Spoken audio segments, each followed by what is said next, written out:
Ooh, man, what a workout. Just fresh from the gym, as you can see. Combat sports fans, it's time for Strong Style. I'm your host, Jeremy, the Impact York. What a day. What an amazing day. Happy Fat Tuesday. Happy Mardi Gras Day to you all. Um, Fantastic day. It was a really fun day. I hope you guys enjoyed it. If you really know the meaning behind Fat Tuesday and the Mardi Gras celebration, then more power to you. We are on the same wavelength. And even if you don't, look it up, educate yourself. It's when you realize what it's really about, I think you're going to get a lot more out of it. But I'm not going to dig that deep into history for this. I'm just going to tell you all about the world of professional wrestling and mixed martial arts. So much to talk about tonight. I know I haven't been on in a while. I'm gonna get into a couple things I really want to talk about. First, if you want to follow the show, you can leave us a question, comment, suggestion, rating, review anywhere you find the show. That's anywhere you find the show. Any of the social medias. Follow and subscribe our YouTube channel, Impact underscore Media underscore. If you want to check out our hockey content, that is the only thing not on this YouTube channel. That is on its own channel. That is on Board Check 99. Please check that out. We just dropped a new show last night. Oh, and always, once again, it's all Black Temples week. I got this amazing shirt from them. There it is. There we go. One day I'm gonna figure out this camera angle. This is a just incredible shirt. I won it from them. They did not give it to me. I want that clear. I probably would have bought one. Honestly, I might still buy another one. But they are an amazing band out of the Nashville, Tennessee area. Go check them out. Go to Instagram, All Black Temples underscore band. Go check them out. I told them I was going to wear the shirt all week. Like I said, they had no idea. So this was all me. Not doing it for the credit, just a bonus for winning the contest. That was pretty cool. But go check them out. They are on Spotify. I believe you can find them anywhere you find music. Like I said, they stay online. Anytime I hit, anytime I start going through the playlist, I always catch a couple of their songs. Not What You Say was a big single a couple years ago. I think last year's single was Fires. They are working on more and more stuff now. Just fun. If you're in the Nashville area, go check them out if they're out and about and around. And in the surrounding area. I need to head up there and check them out myself in person. But shout out to All Black Temples. Like I said, this is here, let me do that so you guys can see it. Just a great t-shirt. Been wearing it all week for all the shows. Um, but let's get into it. Let's get into it because there is some fun stuff to talk about in the MMA world, and of course, you guys have not heard me weigh in on some of the things going on in the world of professional wrestling. Let's start by talking UFC Fight Night, Hermansson versus Piper. You guys know how I do things. If you're new to the show, I will talk about the main card, and if there was something that stuck out to me on the undercard. Main card. Let's start with number 5. Michael Johnson gets unanimous decision over Darius Flowers. It was a good fight. It was a good fight. Michael Johnson, I don't have a problem with him winning there. Darius, try to get some things in there, but I mean, Michael Johnson has had what number is it? Let's look at that. That's their 42. That was his 42nd fight. Wow, that's a lot. That's a lot, and he's still doing it. Gregory Rodriguez. Hope I'm saying it right. Maybe Rodriguez. He gets the big TKO over Brad Tavares. Just about a minute into the third. Gregor's a dangerous man. I thought he would end it on the ground, and either way, he ended it. Ihor Pereira gets unanimous decision win over Robert Brysek. Pretty good fight. This was a solid main card. This was, to be a fight night. A lot of people think that's where the cast-off fights go, or that's where this wasn't quite good enough to be on one of the pay-per-views. I would beg to differ. A lot of times the fight nights are better than the pay-per-views. But good for Ihor. We also had. Here, can we move that a little bit? There we go. There we go. We also had Dan Ige with the big TKO over Andre Philly. Dan Ige, man. You talk about a guy who's just keeps doing it. Just keeps doing it. Dan Ige, oof, man. I don't have a lot to say because I was blown away by Dan Ige is more than a gatekeeper. He keeps moving the gate. You start to knock on the gate and the gate comes back at you. Got to watch those kinds of gates. And then um, it must be Joker week, and I'll get into that a little more later. But the Joker, Jack Hermansson, gets the unanimous decision win over Joe Pfeiffer. Hermansson definitely won this fight. 5 rounds and basically dominated majority of it, I would say. I think you guys would say that as well, right? People first off, let's quit saying, "Hey, did Joe Pfeiffer forget he had a fight, or did he forget that he needs to bring it to Jack Hermansson?" No, he had a strategy. He stuck to his strategy. His strategy did not lead him to victory. It happens. You can have the world's best strategy, and sometimes it just doesn't pan out. In this case, that was one of them. So, Joker Jack, welcome to Joker Week, and great win. I want to tell you guys about UFC 298 though. Now, Joker Jack, man, he's one of those guys that he kind of hangs around. He puts on really good performances. Occasionally, he's got caught here and there. That wouldn't we all? I mean, we're not all. I mean, even GSP got caught a couple times. Name your favorite. Uh, you know, your favorite fighter. They probably got caught a few times. May not have necessarily lost, but Joker Jack, man, he's always solid. He performed in a 5 round main event. I think we're gonna see him on a bigger show next time around. Even though, like I said, I argue those things are those fight nights are just as good. Now there was one scroll through real quick. There was something that stuck out to me. Loma Lokbume gets unanimous decision win. That was good. She's good. She's really good. I was surprised that Max Griffin beat Jeremiah Wells, and not because I didn't think he won the fight. He won the split decision, but I thought Jeremiah Wells was going to dominate that fight, and I was just flat wrong. Maybe this is the new me. I won't say new and improved, but just me lately. I'll admit to you when I don't know things, and I'll admit to you when I'm wrong. I completely missed that. I thought Jeremiah Wells was gonna not cruise, but I thought he was gonna have a pretty dominant performance and be able to get his hand raised, but I completely missed that one. I think that was the one I want to talk about. All right. So let's go to UFC 298, where the pay-per-view card is going to start with Anthony Hernandez versus Roman Kopylov in the middleweight division. Hernandez at 11-2-0 is a minus 245 favorite. Wow. Hernandez is good, but that's Roman Kopylov. 12-2-0. Records are records. He's a plus 200. I think you can make some money right there. I think Roman has a good chance to win this fight. I think it's probably 50-50, honestly. But I think Kopylov is going to try to sit back and feel out Hernandez, and Hernandez is going to try to jump the gun and get the early jump on Kopylov. I think this thing is going to be a slingers battle. There is going to be fists flying. I like Kopylov. I think Kopylov is going to pull this one off. Could be completely wrong, but I'm going to go Roman Kopylov. In the matchup, we've been waiting forever to see. Merab Davashvili is going to take on Henry Cejudo in the bantamweight division. Merab is a minus 225 and plus 185 for Henry. I think we're in a similar boat here. I think Merab is probably a 60-40 or 65-35 favorite, in my opinion.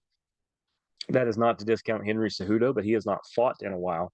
And also, Henry's a little older, but Merab, you've got the different training practices right now with Ramadan and things like that. I mean, for people who don't know, with Ramadan going on and the religious things going on with that is something a lot of people are going to deal with. Once again, if you know the real story behind Fat Tuesday and why it's called that, Mardi Gras and all, then there's going to be a lot of dietary choices coming up for those who celebrate Ramadan. And if I'm completely wrong on Marab doing, I thought this was something he has talked about before. There are times when he will be fasting, where he will only have water, where he may not even have water. And he's going to be training all day. I think Marab is not going to have a problem with this kind of stuff. I think he's done it before, but it might slightly even the deck a little bit. I still like Marab in this fight. Once again, I think you can make some money betting on Henry because he has more than a puncher's chance to win this. He's Henry Cejudo, Olympic, just champ. Uh, those two right there could be those last two matches I just said. They're number 5 and number 4, respectively, on this card, and they could be 1 and 2. That's how loaded this thing is. I'm going to get into some more in a minute. Yeah, give me Marab in that one. Marab, probably in a decision. Marab in a decision. In the welterweight division, Ian Gary, who a lot of people think might be the new Conor. How about he just be instead of being the second coming of Conor McGregor, I bet he would be the first coming of Ian Gary. I think that's all Ian really wants to do. He is going to be facing Jeff Neal. Now, Jeff Neal's another guy. They call him a gatekeeper. Well, if you get past Jeff Neal, then you're on that new level, and you're going to get some more entertaining fights, and you're going to really move yourself up through there. It's possible. But Jeff Neal also don't let just anybody past him. He's a tough customer. If Ian Gary can get past Jeff Neal, okay, let's talk about some bigger fights. But Ian Gary's going to have his hands full with Jeff Neal. Now, I do think Ian Gary's going to continue to be undefeated. He's going to have to catch Jeff Neal, which is very hard to do. But I think if he can catch him on his heels or catch him moving forward just a little bit like that, I think he can catch him and potentially get him in a situation where Neal is not going to have a choice but to try to get out of that fight. He's not going to give up. I'm not saying he's going to give up, nothing like that. I just think Jeff Neal's going to be put in a bad situation to where Ian Gary's going to find a way to finish that fight. Matchup number 2, that is the co-main event. Robert Whitaker at a minus 265 versus Paulo Costa at a plus 215 in the middleweight division. This is another one. Bob Whitaker is maybe today, maybe instead of Joker week, it should be Gatekeeper week. Whitaker is that guy that could be world champ at any given moment. And Paulo Costa is that guy that if you let him hang around a fight, he's going to find a way to end your night. Should be a shirt. Give me Robert Whitaker. I think Whitaker, this is going to go the distance. I think Costa's going to try his best to finish this fight, and Whitaker is just going to rely on his ability to prolong this fight. And I think Whitaker is going to win this one by decision. Now, let's go to the main event, because I just told you 5 matchups that could easily be main events. So something's got to be bigger than these, right? And most of you already know what this matchup is, but how about for the featherweight championship? Challenger, Ilya Tapuria. Pretty good, right? He's a plus 110. Plus 110? Ilya Tapuria? Are you sure? Who could he possibly be facing to where he's not the favorite? Alexander Volkanovski. Yeah. Yeah, Volk versus Ilya. Boy, this has potential to be. Now Ilya Taporia, now he's 14-0. But you know who doesn't care about that? Alexander Volkanovski, who will fight anybody anytime. And he does not like when people try to take things that are his, including that featherweight title belt. He's only a minus 130, by the way, which tells you that Vegas has no idea and wants you to bet both sides. That's how these lines work. They want to encourage the action, but the fact that they're minus 130 and plus 110, let's Harvey Dent, Harvey Two Face here. We're flipping that coin up in the air. They don't know. I think Volk is going to do it. I think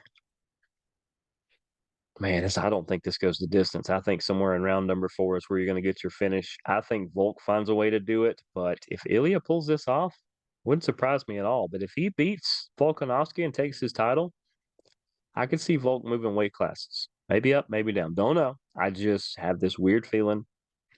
I haven't heard anybody else say that. I don't know. Volk seems like he's been there, done that with this division. He would like to go do that somewhere else. So we'll see. That one's going to be this weekend. Let's see, that is Saturday. That one is in Anaheim, California at the Honda Center. No lame ducks on this night. But that's gonna be definitely quite the UFC. Now next week, of course, we will be on it'll be early in the week, but we'll be back on regular schedule next week. So when we're on next week, we will talk about the Bellator versus PFL card or PFL versus Bellator card, that massive champion versus champion, plus all kinds of other stuff. We'll be talking more about that because that is next weekend. And I can't wait. I like this merger of PFL and Bellator. For one, a lot better shot. The PFL loves coming to Atlanta. I enjoy when it comes to Atlanta because I get to go cover it and go hang out and be around some very, very awesome and incredible people. And also, you take those two rosters. Now, they're going to weed some people out. Unfortunately, there's going to be some people that are going to have to hit the indie scene again or try to find places, other promotions. That's fine. UFC does this. They do a purge ever so often. But being up close with all these PFL guys and gals and knowing the Bellator roster pretty well, there are some really fun matchups coming, even outside of this first pay-per-view. They should run it as a double promotion, in my opinion. Keep doing PFL like PFL, but have them cross promote where they face Bellator in best of 5. Put 5 people on a team here and 5 people on a team there. You just 5 and 5 it, and you face you face you, you face you, you face you, you face you. Which team? As soon as you win 3, you win the whole thing. But there's bragging rights, there's bonuses, there's all kinds of other stuff going on. I think it'd be a great format. They should do that. I might even send the PFL people I know some a heads up. That'd be a good idea. But that is all of our MMA coverage for tonight. I said a lot more coming next week because we'll be talking UFC and PFL versus Bellator. But now let's talk a little bit about. We're going to talk WWE, some AEW, and I think I got a few New Japan things to say this week. I will get more into WoW, Women of Wrestling, and Impact. No, yeah, TNA. TNA. See, I want to call them Impact Wrestling so bad. TNA. Get more into that next week. I know I say this all the time, but we really are working on some guests. I think there's going to be some that you guys really like. We are also going to potentially have some co-hosts here and there that step in. So just stay tuned. Let's talk a little WWE. And let me just immediately weigh in. We know that Cody Rhodes won the Royal Rumble. Can't remember if I've said that on here or not yet. Okay, so he gets to pick who he's going to face at WrestleMania. We thought he was going to pick Roman. Then Seth Rollins made a pretty good case. Seth's not bad. But Cody has not let us forget that he's here to finish the story. The whole thing with that is once he finishes this story, does he start a new one or does he take a boat to China or rocket to the moon, or what happens when you finish the story? That's kind of the thing I'm curious about. Not him finishing the story, because I very much think he can. But, then they have the press conference. Or before the press conference, The Rock comes out. And Cody steps aside. And everybody immediately assumes when The Rock, who said a few things already, gets in his cousin Roman Reigns' face, oh, this is the main event for WrestleMania, and Cody must be going to take on Seth. And who? No, did anybody say that? Nobody didn't say that, but did anybody say that? Did you hear one? I even went back on SmackDown just to see if somebody might say it. Even the announcers did never let on, and they got me. That was a good moment. I enjoyed that moment. I popped like a little schoolgirl, jumped off the couch. I was like, "Are you kidding me? This is crazy." And I thought about it. Well, nobody said anything. Nobody said anything. They didn't point to WrestleMania up in the sky like everybody does. They didn't get on a microphone and say, "I'll see you there, cuz." Nope, didn't do that either. Everybody just, well, majority of people, some of you didn't. Majority of people assumed that's what we're going to get. Then we got to that press conference in Vegas right before the Super Bowl. You think the WWE did that on purpose?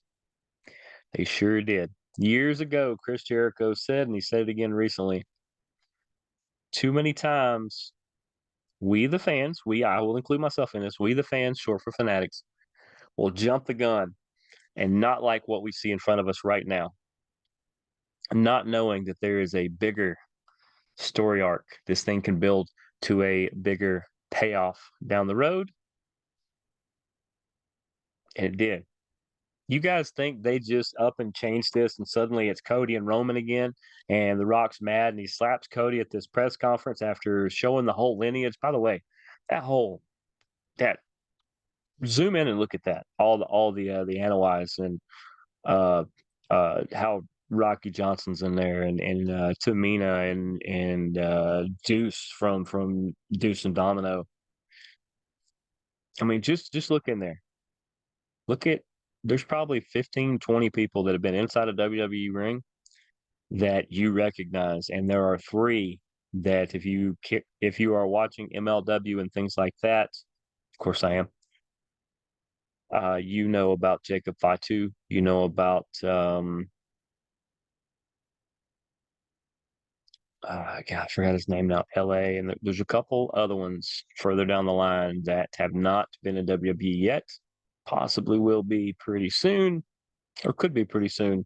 But there are literally like 15 or 20 people in that family who have been in a WWE ring and are amazing. Amazing. I mean, we're talking from Yokozuna to Roman Reigns to Solo Sikoa. I mean, but after all that graphic, then he gets all mad and slaps Cody when Cody says, "No, no, no, no, still taking on Roman." And then Triple H has that fantastic promo to start SmackDown where he quotes The Rock and things. That tells you they got you the whole way, and that tells you that The Rock may play a part in this main event. It may set up Roman versus The Rock at SummerSlam, which would be a better payoff than at WrestleMania. It could set up so many things, but we all jumped the gun. A lot of us did. I didn't jump quite as far. I think some of you didn't as well. Probably fans of this show, you didn't jump quite as far, but I like it because that keeps Drew McIntyre around, him versus Seth Rollins. That's not bad. I think they've got a budding star in the making right now in Gunther. That at first he would have to probably drop his belt, or if he doesn't drop the Intercontinental title before being in a world thing, if he become world champion, he would more than likely give up the belt. I would imagine they might let him double champ it for a minute. But they've got a budding star in him. You've got Drew McIntyre that still makes a lot of sense to be towards the top. Seth Rollins is still the champ over there. There's a lot that could go into that. Just keep that in mind. Just keep that in mind. Other things going on, you've got it looks like Rhea Ripley and Nia Jax are going to have a big program, although you can't discount Jade Cargill, who threw Nia out of the Royal Rumble, which was incredible. Just it takes a lot of strength to move Nia Jax, and she just picked her up like a sack of potatoes, dumped her. Um, I think it's weird that Rhea is the target of all of this. I mean, is that the next title to move? Is going to go from her to Nia Jax and then Nia to Jade, or could see that. You guys all know Jade Cargill. They haven't been watching AEW. She's still a little green, but she's gotten a lot better. She went like 56-0 or something in AEW before dropping a match, taking a little bit of time off, dropping another match, and then leaving. But this is going to set up some pretty fun things, definitely some fun things. But the better storyline to me is Bayley taking on Io Sky. Keep wanting to say Io Shirai, which is what she was forever in NXT. But facing the former team, I like how she threw in some Japanese and threw it back at him like, "Oh, you kept talking about me right in front of my face, thinking I didn't know what you were saying. I've lived in Japan before, which Bailey has. I've wrestled in Japan before, which she has. I know a lot of Japanese, which she does. It's a great storyline. This is they kept saying it's the Batista evolution. It's not that because Batista wasn't running Evolution when it happened. Bailey was the leader of that group. Looks like Dakota Kai at the moment is on her side. Could that change? It could, but Dakota's knee needs to get better so that she can do whatever she's going to do because she's a great talent as well.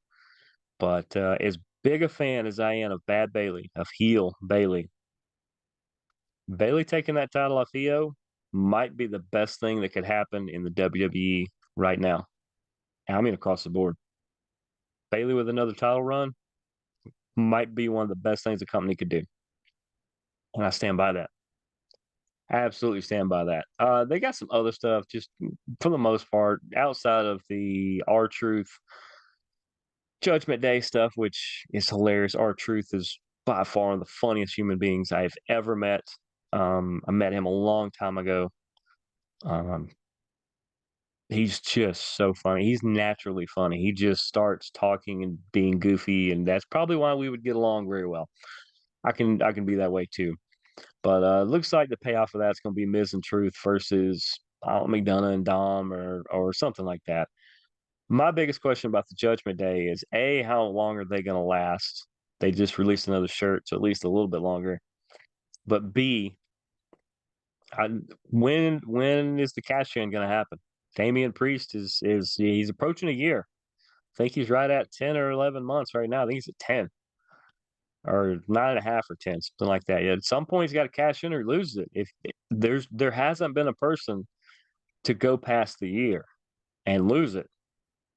And that's the other budding star that they have, though. Damian Priest is just on the cusp of being a main eventer. Gunther is ready to be a main eventer. You've actually done a good job of building stars, which is why you don't need The Rock. You don't need John Cena. If you want to add them, it will be great because The Undertaker's not coming back. As far as wrestling, you've got your stars. You've actually built them. So do something with them. Do something with. I want to see something big out of Gunther and something big out of Damian Priest in the next couple months. Doesn't have to be WrestleMania. It can be after WrestleMania because we know the call ups are going to happen. We know some of the other ones, although they've the Braun Breakers and everybody are already up. Maybe they've already done the call ups. But there's a lot going on. I would like to see Adam Pearce and Nick Aldis go at it as GMs a little more. Not a wrestling match. Need to assert their authority back and forth and try to one up each other. I think that would be really fun. We go to NXT. I thought Carmelo was ready to be a main eventer on either Raw or SmackDown. Not a main eventer, but to be in the big time. And then they've drug him back down it's going to help Trick Williams. It's going to help put Trick on a whole nother level, but it's just having Mello just kind of sit there. He's like back in the elementary school days, maybe this will show how old I am. You used to get the Jello with pieces of pears in it. You had the little Jello and it had like the little pieces of pear in there. They cut a pear up and put it in with the Jello and it just would sit there. It just like doesn't move. Like you move the Jello, pear doesn't move. Like it's just really weird. That's kind of where Melo's at. He's the pear in the Jello. I just got to do something with him, guys. This guy. basically was running NXT. Him and Grayson Waller were the two top heels. You move Grayson Waller up, he's kind of found a footing a little bit. He's been doing some good stuff with Mr. A Town. Also, like what you put Mello back down there, it's to help put Trick over. Trick is going to be he could be a primetime player on NXT. He's got the size, he's got the build, he's got the mouth. He could potentially get called up. I think he's a year away from doing that. But what do? You kind of he's like I said, Carmelo Hayes is the Pear and the Jello. He's just there, doesn't move. You can move the Jello all you want. Um, what other things they do? Dragonov versus Dijak was insane, absolutely insane. Dragonov apparently could have a match with um I don't know, a Cheez It box, and you'd think the Cheez It box was the next world heavyweight contender. Dragonov, just his style and everything. I don't know how it's going to translate if he moves up to the Raw or SmackDown, where he is going to be out. He's going to be outsized by a lot.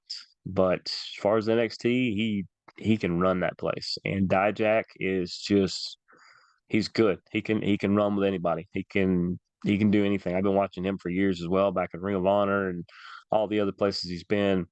Dijak is solid, especially when he gets in that nasty mode like he's in now, just dirty cheater, whatever he's got to do. He's just going to manhandle you. That's the Dijak we want. Um, what are they going to do with Lexus King? He's Brian Pillman Jr. They gave him a decent name, Lexus King. You can do something with that. They gave him a decent gimmick that he wants to be uh, nothing like his father, even though he's acting just like the loose cannon Brian Pillman, which is one of Brian Pillman's most genius things he ever come up with. Um, but they had him beat Riley Osborne. Okay, Riley Osborne's brand new. He's kind of like a Matt Bourne 2.0. Okay, Matt Seidel. Otherwise, Evan Bourne. Yeah, not Matt Bourne. Evan Bourne. Matt Bourne, completely different animal. But he started off, and they're like, "Oh, this is Lexus King and this and that." Okay, and then he just kind of acts like a little jerk and gets put in these little matches, and he wins most of them. But they don't mean anything. Like I said, he beat Riley Osborne. Who's Riley Osborne? A prospect. He could be somebody down the road, but he's nobody now. It's the same thing with Roxanne Perez. Like every time you turn around, she's given another title shot. She's a champ. She drops the belt. She gets her rematch. Hey, she should be done for a while. Nope. They'll have some kind of multi-woman match, and guess who's in the final or guess who wins it? Roxanne Perez. Roxanne Perez is really good. Just moving around a little bit. She faced Lola Vice, former MMA star. Lola's doing pretty good. She's not quite on the Tiffany Stratton level, where Stratton is now on SmackDown, and Tiffy time could really be a massive thing. She might leapfrog some people. Um, if Bailey was bad Bailey, she could link up with Bailey, and that would be an incredible duo. We'll see what happens with that. Stratton would be really good up there. But like I said, what Lexus King, he's kind of the Pear of the Jello too. He's not really doing anything of any meaning, but maybe they're waiting to put him in something. Roxanne Perez, she's just going to constantly be in title matches, apparently. Um,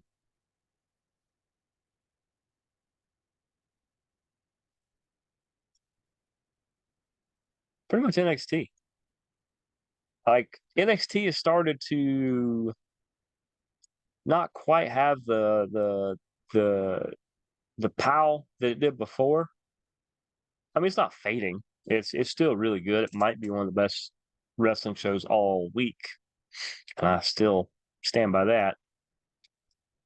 But Raw and SmackDown have really made surges up. I mean, they're really getting up there. AEW is regrouping. You can see they're not fading either. They've decided to change some stuff up because WWE's kind of catching them popularity wise. Now WWE still crushes them TV viewer wise. We know that. It's fine. They're AEW's not boo-hooing over that. They're fine. It's like Pepsi. Who cares what Coke does if you're Pepsi? You're still crushing everybody else. And occasionally you catch Coke on a bad day and you crush them.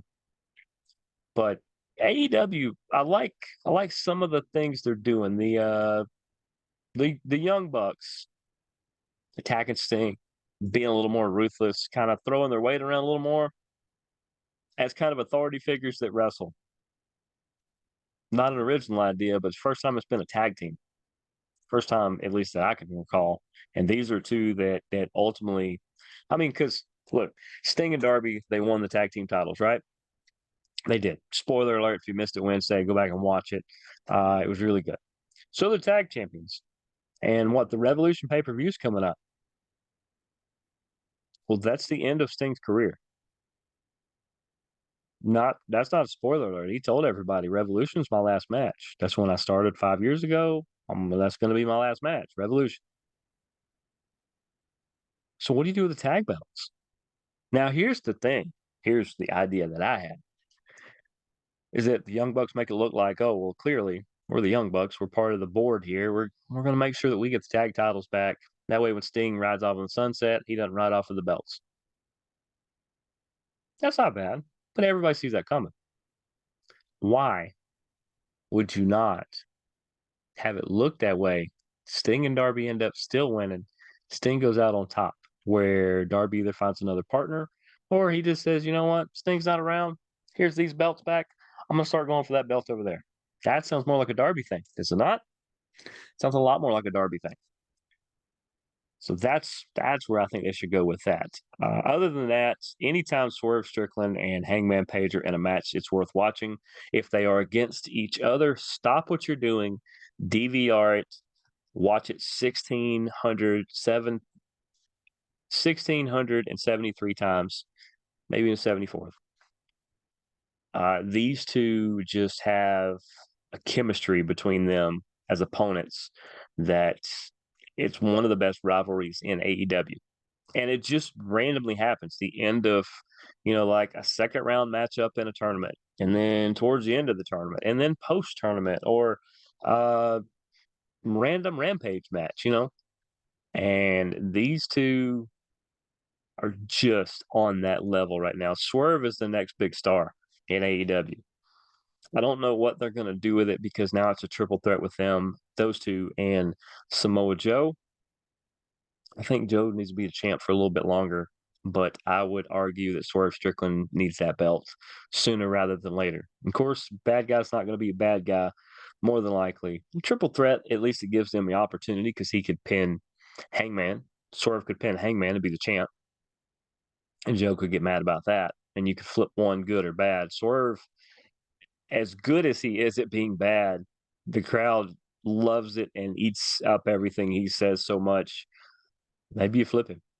Maybe you flip him good. That's just the way I see it.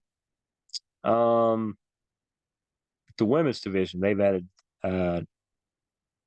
they've added Deonna Purrazzo. Always going to have my vote. They've already got Tony Storm. Gosh, who else was it? They've got Willow Nightingale. They got Chris Statlander. They've got Saraya. Ruby Soho looks like she's going to finally walk away from Saraya, which she needs to do. Put her and Angelo Parker together as the cute couple. I don't know if they're an actual couple or not, but it's great for TV.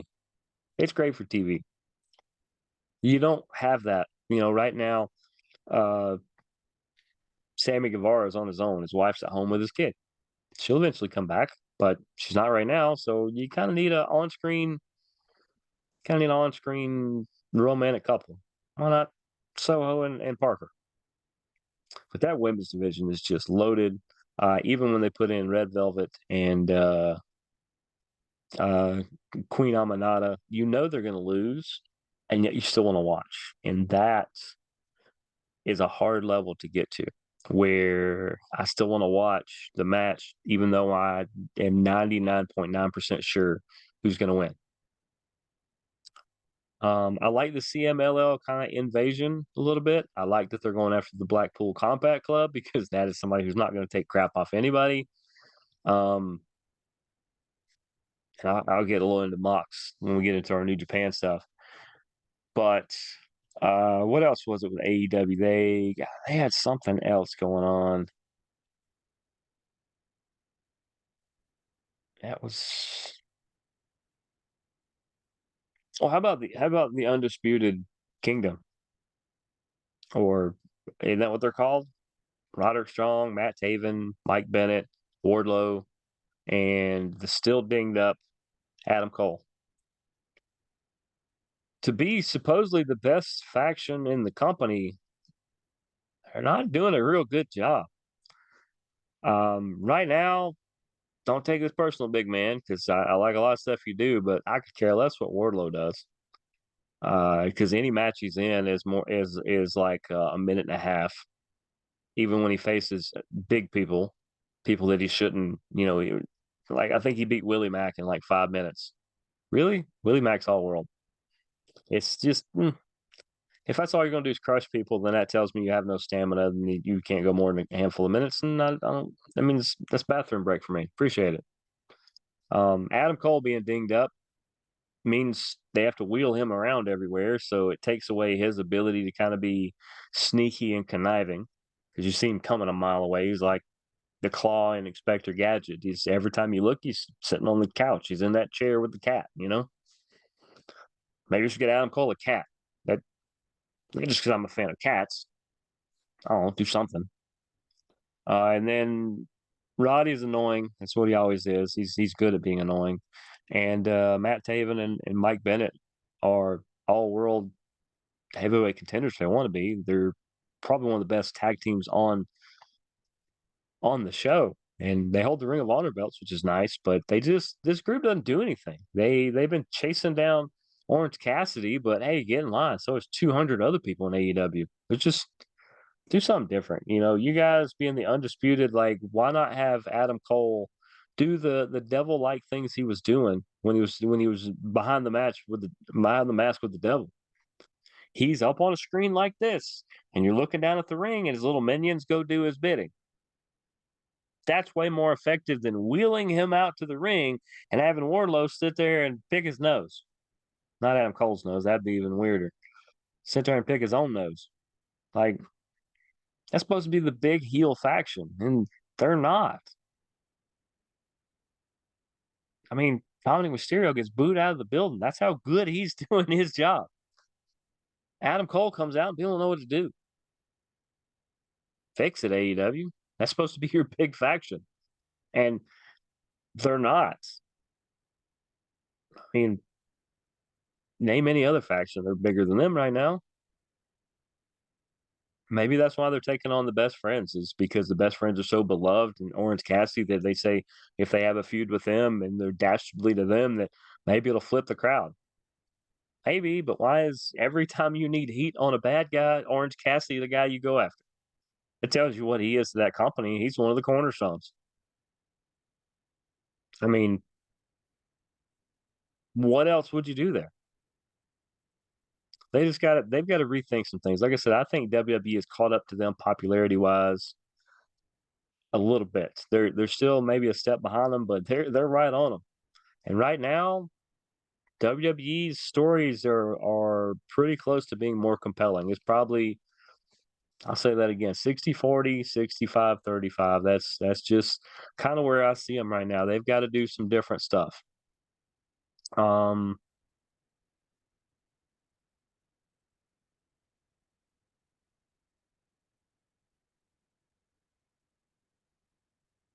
let's see. I will say Tomohiro Ishii against Orange Cassidy was really good. Two completely conflicting styles. Ishii wants to clothesline you through the mat. Orange Cassidy wants to put his hands in his pockets and do ridiculous flips. And yet these two are such pros that it just pops, absolutely pops right off the charts. Um, just it was a great matchup to be a collision main event.